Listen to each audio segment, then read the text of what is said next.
Ladies and gentlemen, welcome back to the Deadology Podcast. From Pencil Hill Studio, New Paltz, New York. I'm your host, Howard Weiner. This is Season 4, Episode 6 of the podcast. And returning to the podcast to join us once again, we got Mr. Doug Schmell. Today is March 28th, 2026. And I asked Doug to pick out a show. I said, "Hey, buddy, this is your call. You pick out any show, we'll do it."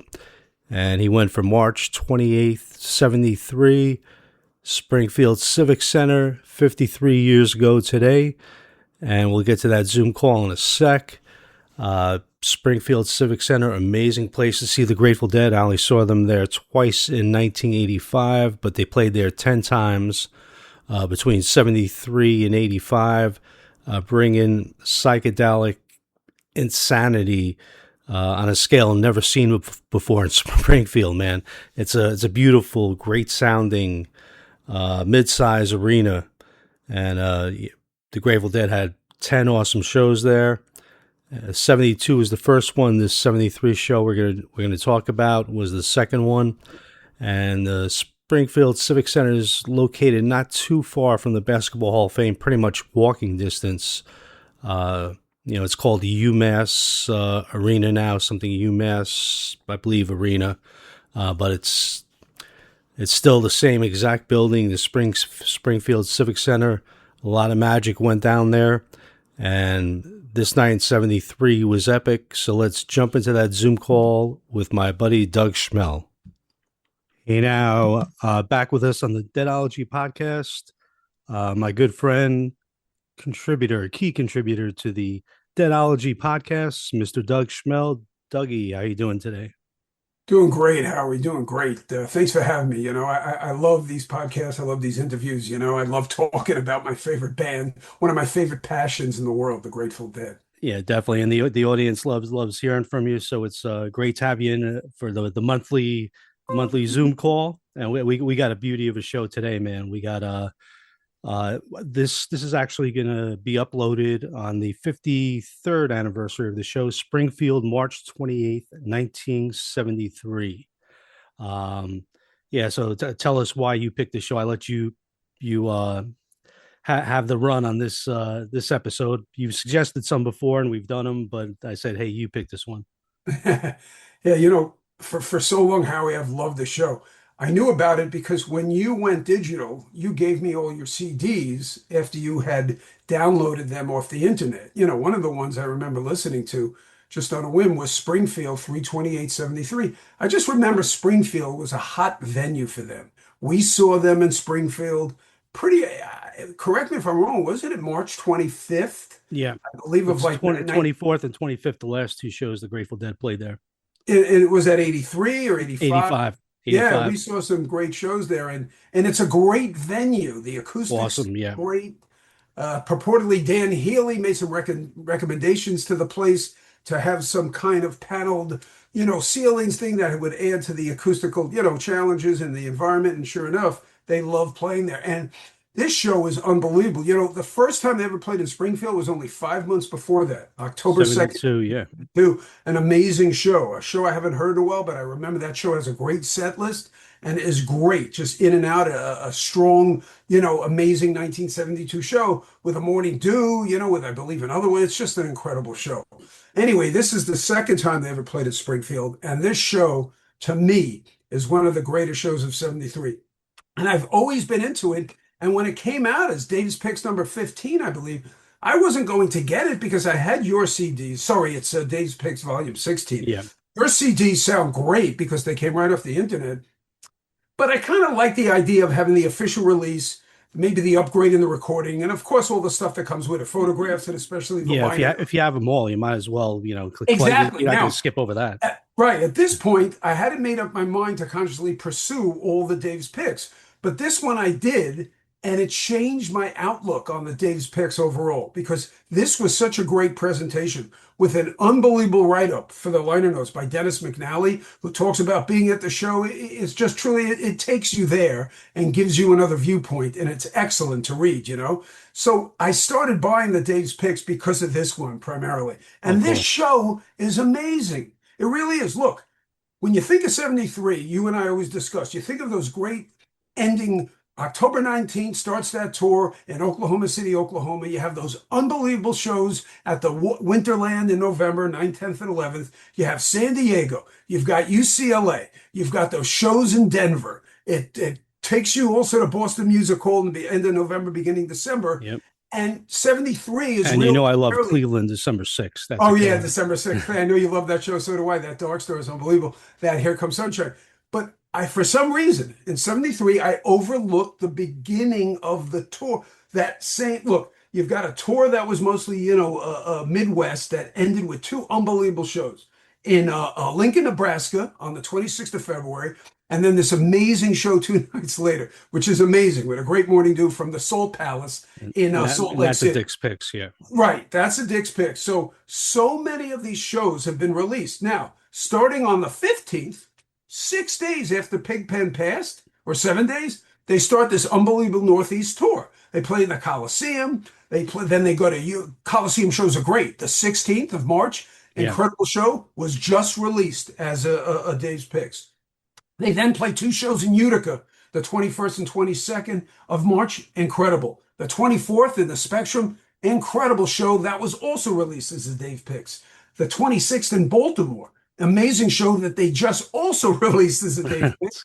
And the Yeah. 28th was released 11 years ago. And you also got the one from Boston on April 2nd was also released.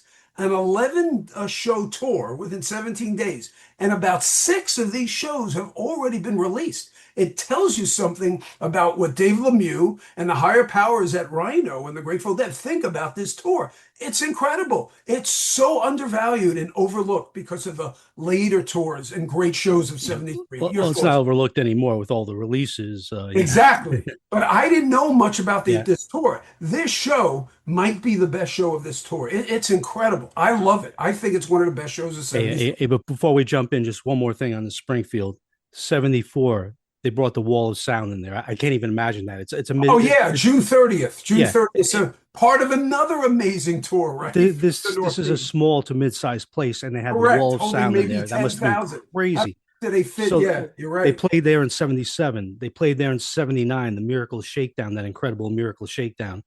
And then we saw the last two shows there. And March 25th, 85, a brilliant Jack Straw Sugaree to kick it Oh, off. amazing. Great Amazing. Let It Grow 10 the first set. Oh, the So Let It Grow is incredible. I oh yeah. think of that show, I think of that Let It Grow. That really was a highlight for me. All But right. this We got to get into venue, the meat here. So oh yeah, yeah. kick us This off, venue man. sparks imagination and sparks creativity. To wit, Exhibit A. They open up the show with Cumberland Blues. It has a couple of problems, audio problems in the beginning. It's a little rocky, but boy, does Jerry belt out that final jam. It's incredible. Yeah. Overall, a great Cumberland because I like the intro to it. They start right away, dun dun, and you're like, "Whoa, Cumberland!" To open the show, it's amazing. And through the technical problems, they get through it, and that ending jam by Garcia just kind of Yeah. just puts you in your place, and you're like, "Wow, what did I just see? A Cumberland to open up a show for one of only four times in their history." Yeah, so I didn't know the show too well going into this. So I'm listening to the Cumberland. I'm like, great choice. It's probably not going to be that hot because it's the first song. I was wrong. Garcia kills that man. Yeah, Hey, yeah, so, that last jam is hey, amazing. it's one of the best Cumberlands, and it's It hard to is. believe that they opened up the show like that. Like they've done Big River, Big Railroad to open up shows before, and they're usually not super hot, Now, like best ever now versions. you may ask why? Why were they so hot? I'll tell you why. Did you know that coming from Baltimore, which was the 26th, the preceding show 2 days earlier, driving to get to the show, Jerry and Robert Hunter got stopped by a New Jersey police officer on the road for speeding. And Jerry, when he opened up his attaché case to show him his credentials, his license, or whatnot, they Credentials. found a bag of marijuana. Sure enough, he had to go to jail. They bailed him out. But Jerry got out of it. In fact, John Scher was the one who came because his office was very close. I think it's in Mount Holly. Drove there to bail him out. And on the drive, he and Cher kind of bonded, and that led to a friendship for many years and a business relationship. Wow. But Hey, anyway, Jerry was in a great mood, you can great, tell. great He's story. Hey, man. out of the precinct, out of the fucking cell, into Springfield, and he was having the fucking Hey, time. too bad we didn't know John Sherwood. We got busted in '87 then after the JFK show. Exactly. Right. We Hey, got busted on the New New Jersey Jersey Turnpike cops, too. Cherry Hill. They're the But worst. So yeah. just to show you the kind of mood Jerry was in, no Bobby song next, which would have been the Natural Inclination. The next song is a beautiful, Hey, before very we go there, early, Here Comes before Sunshine. hey, before we go there, the Cumberland's so good. We're gonna play some of that Oh Cumberland yeah, you jam. got to play. Yeah, especially that last jam. Go. Take it away, Go. Jerry. Just one more night. Can't sleep here no more. Little Santa Claus says corner to end. You can't be up to 4. I gotta get down. I gotta get down. Or I can't work there no more.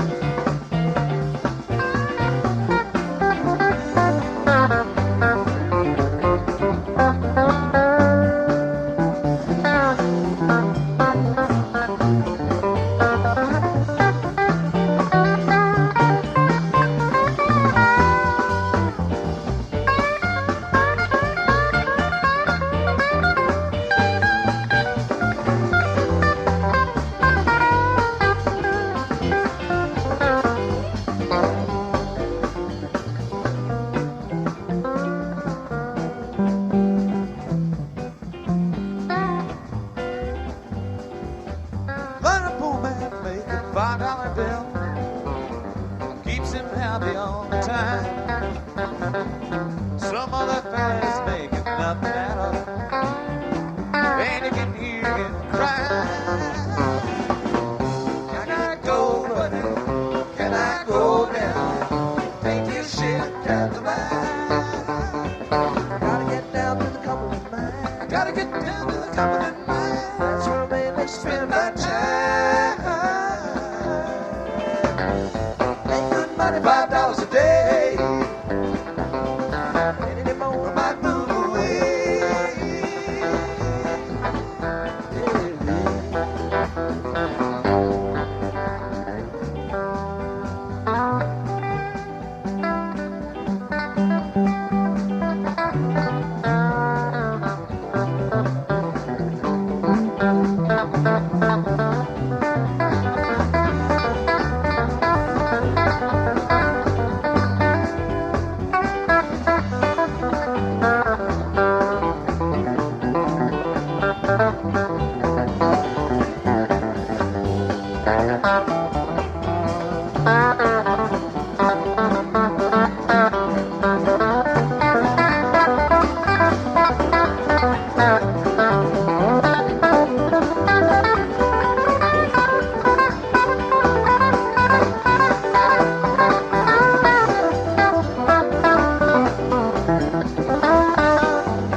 A lot of poor man got the Cumberland blues. He ain't win or lose it. A lot of poor man got to walk the line just to pay his union dues. I don't know now, I just don't know if I'm going back again. I don't know now, I just don't know if I'm going back again. I don't know now, I just don't know if I'm going back again.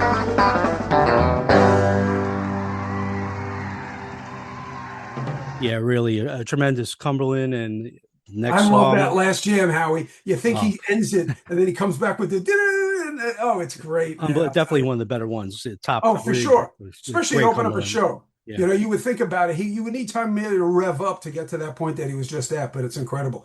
And getting to that, so we got many songs to cover and we only have 40 minutes. The Here Comes Sunshine is excellent. Look, it's a new song at this point. They probably only played it 7 times, if that many, at this point. It's beautiful. It's not that long. Obviously, they get longer as the year 73 continues, but I just love the pacing of it. I love Jerry singing. It's just such a great song. It's such a great dance song. You can't sit still in your seat when Here Comes Sunshine comes on. You can't. Yeah, even though most of the crowd probably didn't know it at that point unless they've been following the tour, it's a song you could jump right into and enjoy. Of course. Yeah, it's delightful, and it's a great version And it's especially got, for yeah, an early. great jam at the end. Again, it's a little shorter than we would come to know by the end of 73, but still a tremendous, version right out of the gate.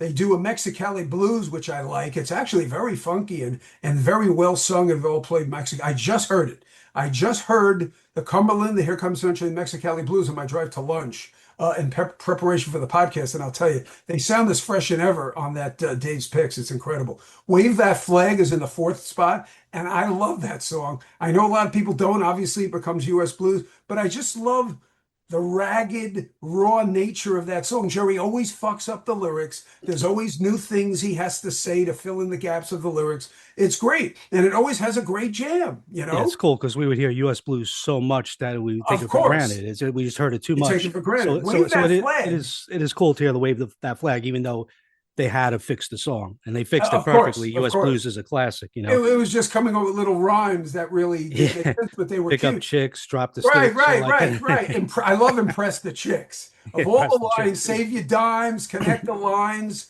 feed the poor, start a war.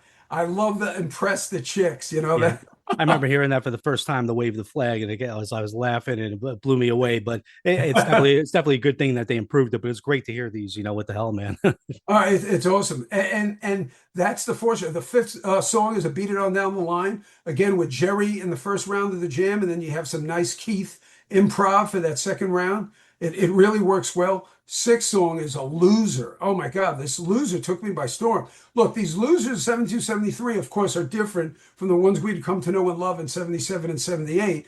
Shorter, usually a one-round jam, but Jerry always hits these beautiful notes.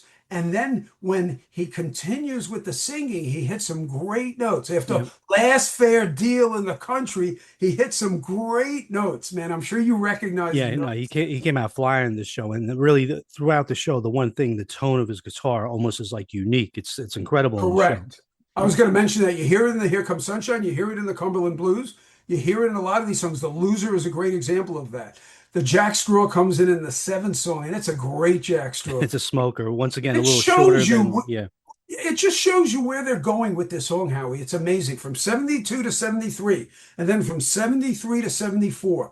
Little extra verve, a little extra jamming, The song is still the same in its context. It's just amazing how the underlying jam by Jerry underneath the Bob's lyrics, he continues to do that to great effect. And this one is great, It's just, I love these 73 Jack Straws. I can't get enough of them.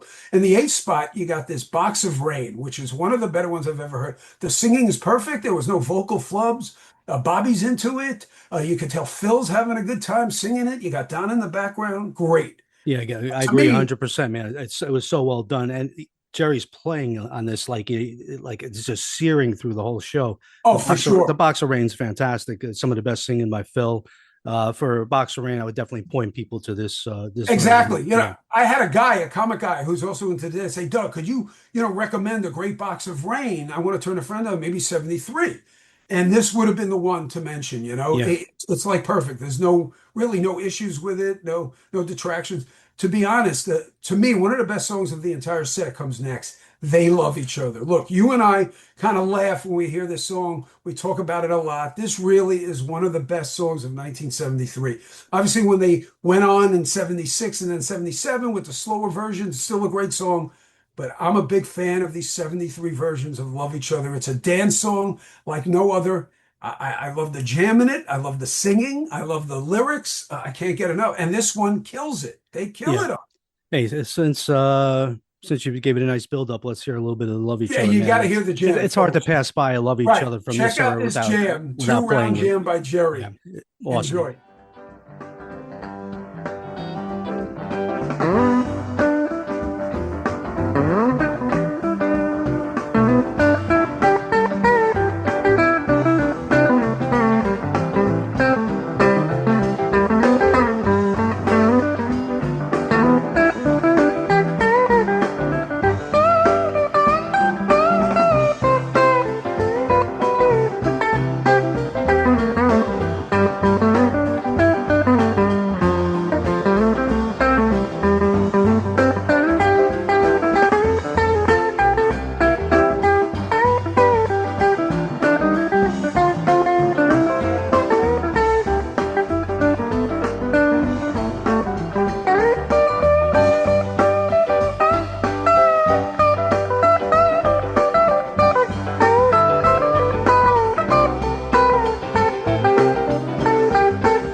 Nothing they explain. It's like a diesel train. Let it not be there when it rolls over. Oh, you make a noise, just can't hear your voice. They're on a dizzy ride and you're cold sober. They love each other. See that it's true. Lord, you can see that it's true.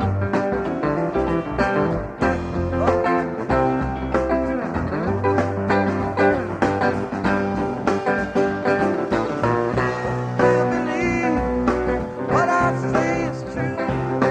Everything I tell you, I heard it first from you.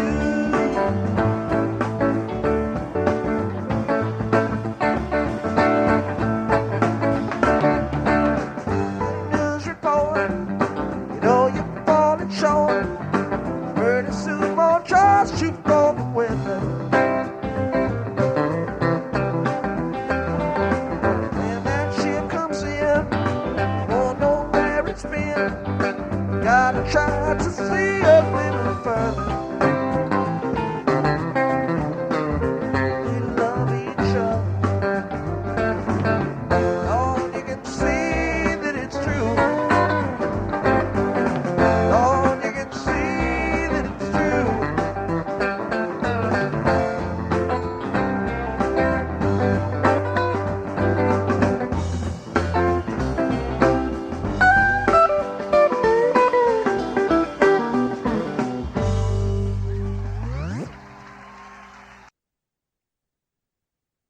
Yeah, I mean, they did some great Love Each Others in the '80s and with the Garcia band, but yeah, there's nothing like these '73, man. Just To me, they're the best. I just love the pacing of the song, you know.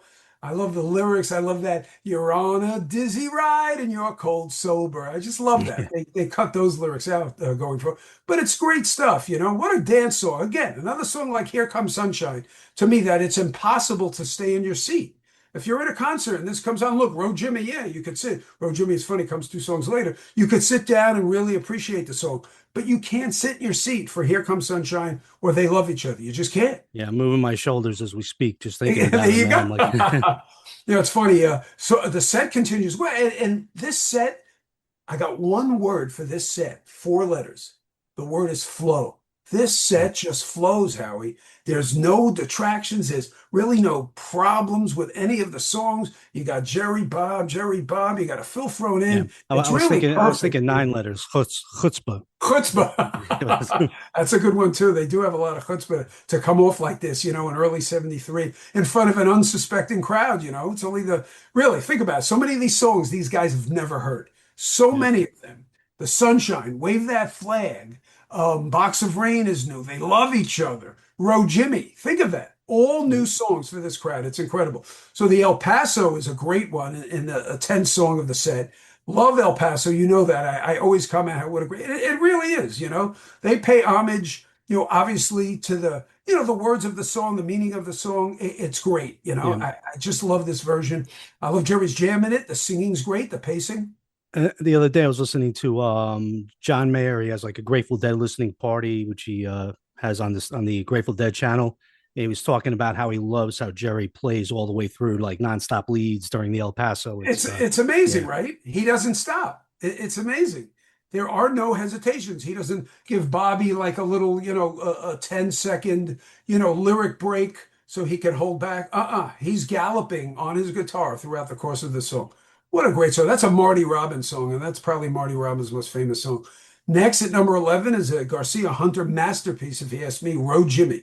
And this Row Jimmy, you spoke about the tone of Jerry's guitar. Oh my God. it comes through on It, this definitely. Yeah. it's incredible. The sounds he makes, the heartfelt guitar, it's piercing, Howie. It's amazing. It really is one of the best. It probably is by far the best Road Jimmy up to this point of the time. Then again, they probably only played it 5, 6 times as of now, but they kill it. They really do. They finally found the true texture, meaning, and viability of the song. It's incredible. Yeah, no, Everything this sounds this right. this road Jimmy really grabs you. There's no doubt, man. It's a That great one. second jam, Howie. Oh my God. I listened to it 3 times before this podcast just to make sure I wasn't missing something. And each time I was like, wow, that is just so gorgeous, Again, you don't need to stand up and dance to it, but you can really just appreciate and get lost in it. You close Yeah, your eyes and Jerry's that just beautiful, piercing notes. Oh, that's the yeah. best way There to was definitely something describe about this version, man. It just grabs you right away. It's the right pace, the right everything, man. This it. tone of Exactly. Jerry's guitar. Yeah, I great agree stuff. with it. It's a 9 minutes and change. It's funny. It reminded me what I was going to mention. This show is so unique. There's 25 songs between the first set and then the second set before the main jam sequence, jam suite, if you will. None of them are even 10 minutes. 25 standalone songs, plus a China into Rider, which obviously standalone, but they do connect. And none of them are over 10 minutes. Very rare. I guarantee you look in Dead Bass or any other Dead show, there has never been 25 consecutive songs that were all non-jam songs, within their standalone compartment, and not one of them is over 10 minutes. Amazing, right? Not It's one. their standalone compartment. I like that. Yeah, yeah. So after the road, Jimmy, back to rock and roll, and you got this amazing version of Around and Around, the 12th song of the first set. I mean, where did they come off to play Around and Around, right? Not in the middle, but towards the end of the first set. Yeah, And there's still 6 songs to go, 5, 6 songs to go. It's crazy. yeah. I I know just we've say talked it's about how we chutzpah. love the around the rounds from this era. They're not like bombastic like the '77 ones, but they're Right, just great, right to the right. point I, where it should I be. like these Yeah, better. The end of yeah, 72 are some unbelievable ones. I mentioned the one from 1119 from the Hot Finds Pavilion in Houston. Oh my God, is that incredible? You got some other ones in 72, Around and Around. This one is right up there. It's incredible. They yeah. don't stop the jamming. Oh, Bobby does a little take on the hot. He says he changes the lyrics to the joint was jumping. He changed it a little, and it's funny. He's kind of a little comedic in it. It's cute, but it actually works.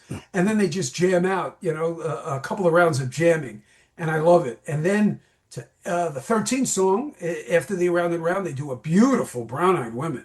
Oh my God, I listened to this. I told you like 2 or 3 times. I heard this also yesterday because I thought I might have missed it, didn't really pay careful attention when I listened to it the first time. And it is beautiful. Great singing by Jerry. It's a nice, jam. Obviously, it's a short jam that they had done in 72 and 73 and the end of 71. But boy, it just captures really the essence of the song, Americana. It's just one of those songs you can't pass up. I love a Brown Eyed, Yeah. love that song. Europe 72 is the place I kind of first heard it, learned about it, and, began listening to those versions around that time. And 73, they continue with that magic.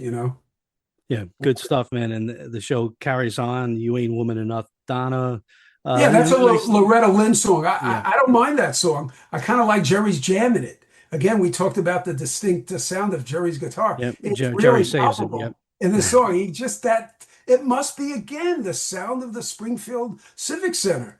They mentioned that. I read about it that it had a unique sound, and Oh, it's great, man. I like it about 4 years ago, 3, 4 years ago, I saw Santana there, and it was a wow, noticeably better show than I'd seen from Santana in a while.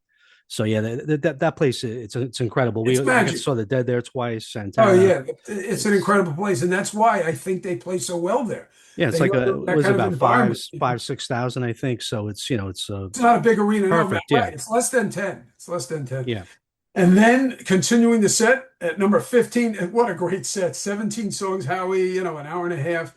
Unbelievable. Your typical 73, but this one's magical. You got a beautiful Looks Like Rain with some great Jerry notes at the end. The outro jam is beautiful. The singing's great in it. Your typical 73 Looks Like Rain. I love that song. It's never a gimme song. It's never a throwaway song.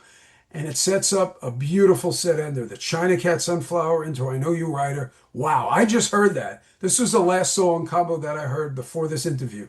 I heard it coming back from lunch, Howie. I'm telling you, it's magic. Yeah. That China Cat is incredible. It's long, strong, and he does that feeling groovy jam. It might be one of the first three times he's ever done it. That's what I was going to ask you. What do you like? Did they start the year with Feeling Good Groovy or question. Good question. I forget. There's so the Dick's Picks release from Lincoln, Nebraska on the 26th of February and the 28th are both China Cats, but they don't really prominently feature the Feelin' Groovy Jam. The jams are extended much longer than they did in 72, but they're not, you can't consider them, they're just much longer than your typical 72 versions. I believe they probably started right on the, let's see, they played China Cat Rider, I believe, right, to open the show at Nassau Coliseum on the 16th. That show's incredible. That was a recent release on the box set, the 60th year box set. yeah, It's does that have the incredible. Feeling Groovy or Yes, that all has right, the oh feeling cool, all good right. for the first. I believe if I look gun to my head, I would have to say that's the first one, and this then would probably be around the third because I know they did it also the Nassau Coliseum show on the 19th. Oh, they did it at Utica one time in Utica. So this is the fourth time. No, they did it Yeah. twice in Utica. This is the fifth time. So by the 16th, right after Pigpen died, the second show after Pigpen died, they whip it out and they did it because I know that show. They open Yeah. it with China Cat. It's incredible. This one is probably the most extended Feeling Groovy yet they have done up until this point, Of and the it March, works. the whole March shows It's definitely. amazing, isn't it? It's just great. I can't I'm explain. glad you didn't. I'm glad we didn't talk about the show prior because it took me by storm, man. I'm expecting. I'm hearing the China Cat. I wasn't even expecting the Feeling Groovy because I wasn't sure when they first did it for the Exactly. first time. It's So I'm sitting one back. of the fifth I'm time they ever did it, easily. yeah, Top first and, five times. and it was unbelievable. It was like a great China Cats rolling along, some great post crescendo stuff, and then the Feeling Groovy, which I thought it was a great China Cat before they even got to the Feeling Groovy. And man, that feeling it's nice the loose Feeling Groovy where they're kind of feeling it out, getting it down. Awesome, awesome. I was kind of blown away by this China Cat unexpectedly. It's amazing. It's a 9 minute China Cat with a little longer intro. I love the fact that they don't, like you look at songs in the latter part of their career, they rush into it. Like I Need a Miracle. They could go out of a song into I Need a Miracle before you know what they're singing. There's no warm up, there's no grace. This China Cat, they take their time. I love it. There's no rush into it. It's just Jerry doing his thing, last, two songs of the set, and they capture the mood perfectly. It really is one of the best, it's probably up to that point, one of And the best China Cats they've ever done. and now for It's something great. completely predictable, we're gonna hear a little bit of that China Cat. Could you blame yourself?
Wow. That really is amazing. Every time I hear that, Howie, it gets better, you know?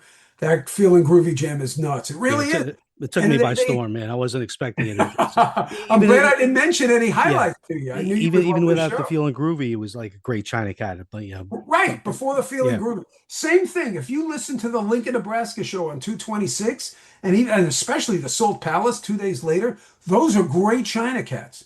And they're long too, but they don't feature the Feeling Groovy as that I recall. They don't. So this takes you by storm without the Feeling Groovy, and then they go into it, and it's gorgeous with Jerry hitting some peaks. It's beautiful. That noodling, rambling, yeah. I love that. If you folks got that, I hope you understood what I was trying to say. But amazing. And there you go.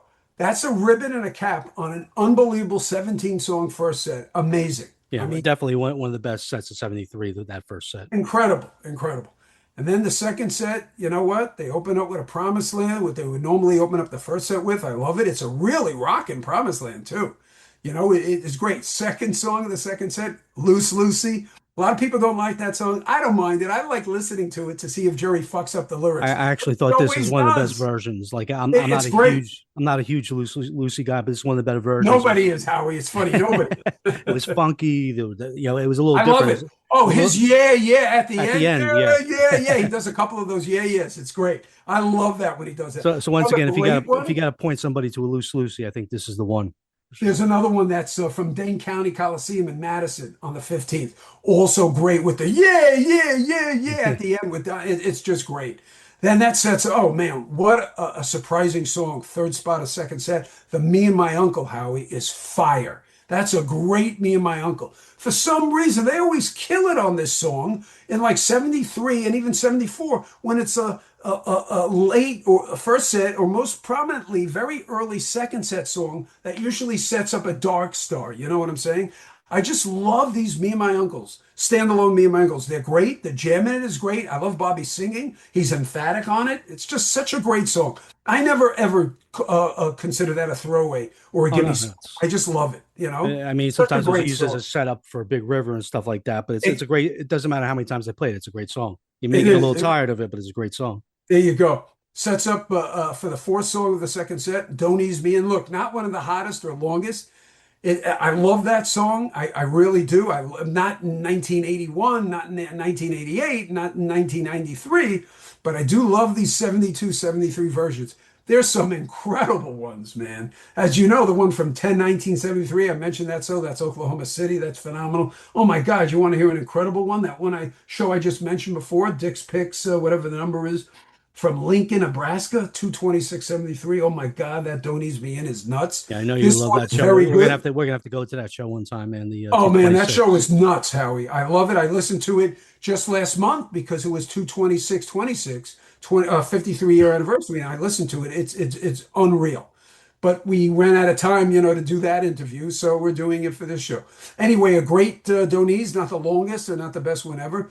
Sets up a very underrated song. You and I have discussed this for the fifth song of the second set. The Race Is On. Just a great, bouncy, sing along, great song. Very Yeah, hard for, I don't know how he does it, but Bobby never flubs these lyrics, and they're pretty hard to do. I feel tears welling up from down deep inside. Try to do that. there you can see. You It's can not see how easy. tough it is Like to my do heart's right got a there. big break. It's not easy. He never screws up those lyrics, I swear. Never. So I'm going to tell you my thought on this second set. I've only heard this show twice. The beginning, the first 7, 8 songs, I was kind of like, eh. I mean, yeah, I was. There was just a bunch of I solo get songs that. by They themselves. might have hit a little bit of a lull after that incredible first Yeah, the set. first set was like knockout, man. But remember, there's a but because it sets up this jam suite that and I'm Oh, sure it's you'll coming agree, up. Yeah. it's incredible. So here, you got the Races On, obviously it's to some people throwaway song, and I get that, but still, a cool Oh, it's a version. great song, man. They debuted it in Yeah. 73, and I love it. Big River is hot but short in You the missed the Stella Blue. 1972 iteration, shorter than, Stella Blue after the race 74. is on. What Stella was that? Blue. Stella Oh, Blue yeah, after the yeah, race is yeah, on. Stella Blue. Oh my God. Just I beautiful singing. Yeah. I can't believe I just did that because I was listening to the Stella Blue last night, driving back from seeing Herb, my dad, who's still in Florida. He's leaving next week, and we had dinner, and I'm listening to this aspect of the show, this beginning of the second set, and I'm telling you, this Stella Blue blew me away. I'll tell you why. Stella Blue to me, one of the best songs that Jerry and Bob and Robert Hunter, called him Bob, ever collaborated on. I love it. I love Jerry's playing. I love the singing, but he always fucks up the lyrics. Always, Howie. Yeah. I'm telling you, go to any Stella Blue after this interview and you'll be like, Doug's right. He never gets the lyrics right. This one, he gets them 99% right. Instead of, in the end, there's still that song. I think he just says something, it's still that song. There's no, in the end, but he doesn't screw up any of the lyrics, like the timing of it, the placement of the lyrics, and the jam at the end. It's beautiful. It's short because it's still just 73. They don't extend the jam in this song until, say, 76 or even 77, when it became a masterpiece, became a tour de force. But this one is picture perfect. Yeah, definitely. Yeah, no jamming on it, but it's great. Whenever Jerry sang Stella, it always worked, man. It was that's Yeah, one the of those singing songs, is amazing in this one. and it grew in stature, as the years went by. By the way, the next two songs, Stella Blue and Big River, Bob Dylan played them last year in concert. Both songs, they Is happen that to be true? back to back Wow. here. He did Stella Blue, so it tells you how great the lyrics are by Oh, of course. Hunter. Yeah, I think that's Jerry's favorite song. I think he was once, asked and answered Stella Blue. it's a But I'll song tell that got you, it's a song that got Trey really into the Dead. So yeah, exactly, exactly. Yep. And the Big River I mentioned is hot, but just a yeah. little short, which sets up the final of the 25 standalone songs, which again, amazing that they did that. 25 songs in a row, bridging the first and second sets. Not one of them over 10 minutes. The Mississippi, this is one of the closer ones, probably 8 minutes. The Mississippi half step, great version, Howie. They I do thought the the singing was jam great. before the bridge. They do the jam after the Yeah. bridge. It's great. But Very yeah, I thought it was a good. little short. Like these Of first course, eight it could be songs. longer. Of course. Yeah. Hey, at this point, they've been playing for 2 hours, and Yeah. change, whatever, and they're saving the meat for last. And boy, do you get the meat, folks. You got to strap in because I'm sure Howie's going to do at least one, if not two, audio highlights because the next 5 songs end this suite, although one of them at the end's the encore. It's not connected, but boy, this is 73 prime dead at their fucking absolute best, Howie. It is. Nobody could argue or look, people could disagree, but they can't tell me I'm wrong because I know I'm right. This stuff is magic. The Weather Report suite prelude into Dark Star, into Eyes of the World, into Playing in the Band is an hour and about 4 minutes of fucking Grateful Dead magic.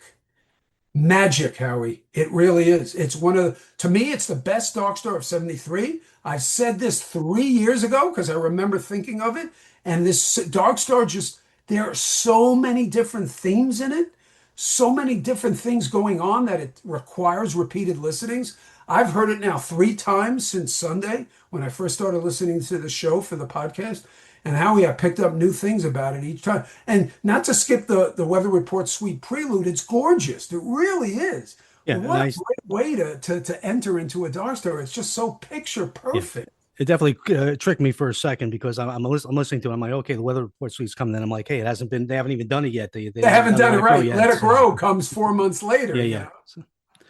So this is just definitely. the So prelude. hey, the Dark Star, I had that so loud in my car. I was trying to see what was really great about this Dark Star is amazing. I'm new to the show. I had my third time listening to it. I was like, holy shit, incredible, man. And they're cooking along, and then there's this Billy part where it's not actually a break with Billy playing, but they're It's all not kind a drum of jamming. solo, but it gets really slow, and then you can only hear Billy for about 30 seconds. You think they're going to go into a drum solo, right? And then Jerry, like there's a 4 minute section. There's just incredible before the lyrics. Incredible, right before the lyrics. So I mapped this out for people who are listening. I'm sure you would agree. I was listening to it this morning. This was the last time that I've listened to the show on my headphones. I saved, this jam suite for the left literally 6 hours ago, whatever it was, 7 hours ago. That Dark Star at 7 minutes has this beautiful, the beginning of it is great. They're moving along, and then at the 7 minute mark, Jerry gets on the move. He starts these beautiful notes. The jam starts continuing. Everybody's now engaged. At the 12 minute mark, you get a little Bobby starts this little jam. He initiates it, and they're rolling along. Then you get that part with the drums. It sounds like they're going to do the drum solo. And then at 13 minutes, there's a little chaos. Everybody's involved. At the 15 minute mark, Howie, is the jam you talk about. It's incredible. It lasts for over 3 minutes until the lyrics. The lyrics come in at exactly 19 minutes in. Those 4 minutes are some of the best minutes of Grateful Dead history. It's incredible. That And jam, a quick interruption here are those 4 minutes. Enjoy. you got to play it right before the lyrics, folks. Enjoy.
Star crashes.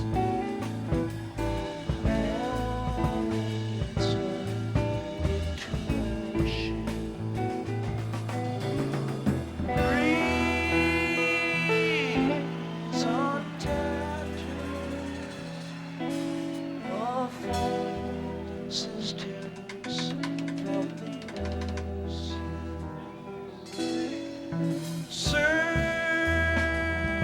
searchlight casting all false in the clouds of delusion. Shall we go, you and I, while we can? That's incredible. I mean, how does he think of this shit? They're just out of chaos, out of nothing. He just starts hitting these notes, and then look, Keith was very prominent in that jam too. You could hear Keith, he's also a big part of it, rolling along. And Phil has his little say. Oh my God, it's What an amazing dog. And that's just up till the lyrics. At 19 minutes, you got 19 minutes of pure Dark Star bliss before they even sing anything. About 21 minutes in, they're done with the lyrics. Then space ensues. It's a big, long space, and I like it. And then Phil comes in at about the 26, 27-minute mark. It's also a beautiful jam to close out the Dark Star. I'll tell you, Howie, there's probably 8 or 9 different themes overall in this Dark Star. Over 32, and it's over 32 minutes long. One of the longer ones of the year. Obviously, you got the one from Cleveland. I know you love that one. That one's longer. This one is more focused to me. This one is better just because I like that kind of, I like Cleveland linear better. jamming. And Jerry probably is jamming, for you think of the fact that he opens up with the Weather Report suite into Dark Star, into Eyes of the World, into playing the band. That's over an hour of nonstop jamming by this guy. He doesn't Yeah. take a break for a second. Yeah, just that Dark Star when they hit that Billy part and you're just like, how do they think, like how do they function as a group?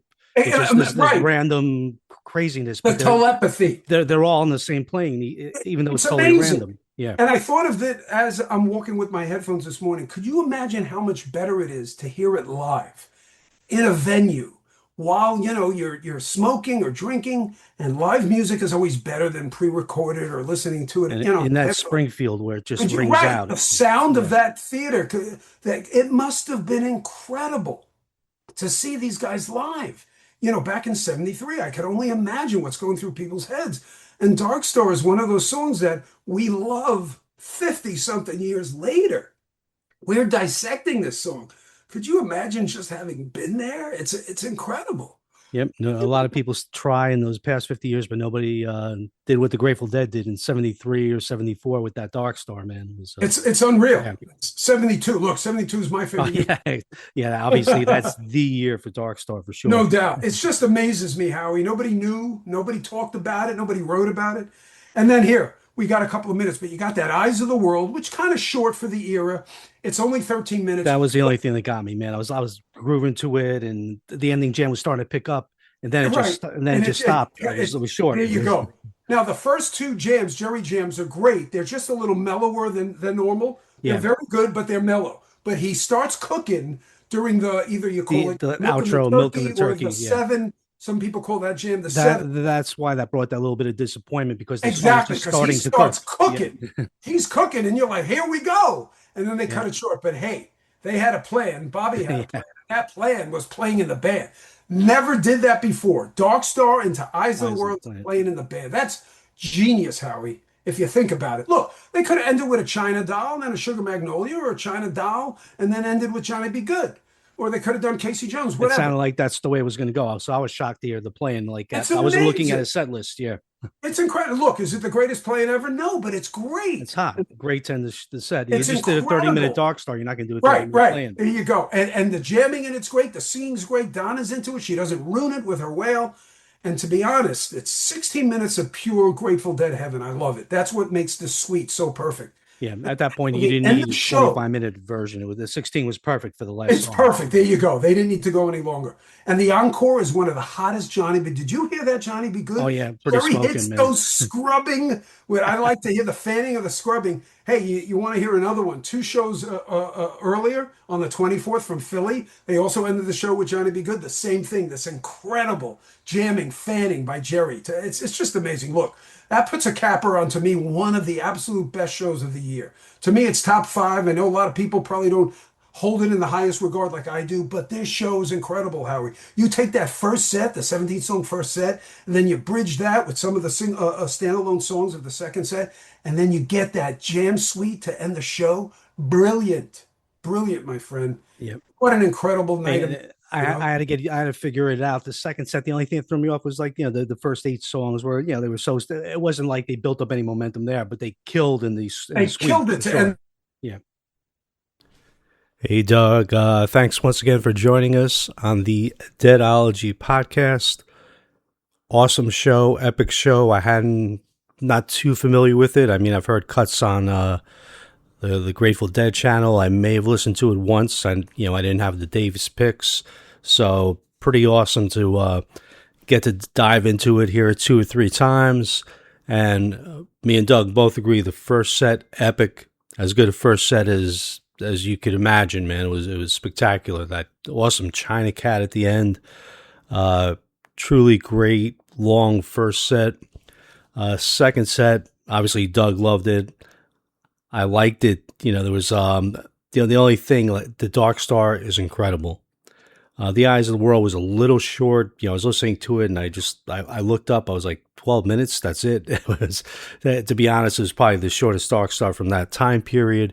But then they made amends with playing in the band. And when are you going to catch a hot playing in the band to end the show? That was so cool. The first time Dark Star into Eyes into playing in the band. So they had a great rally at the end.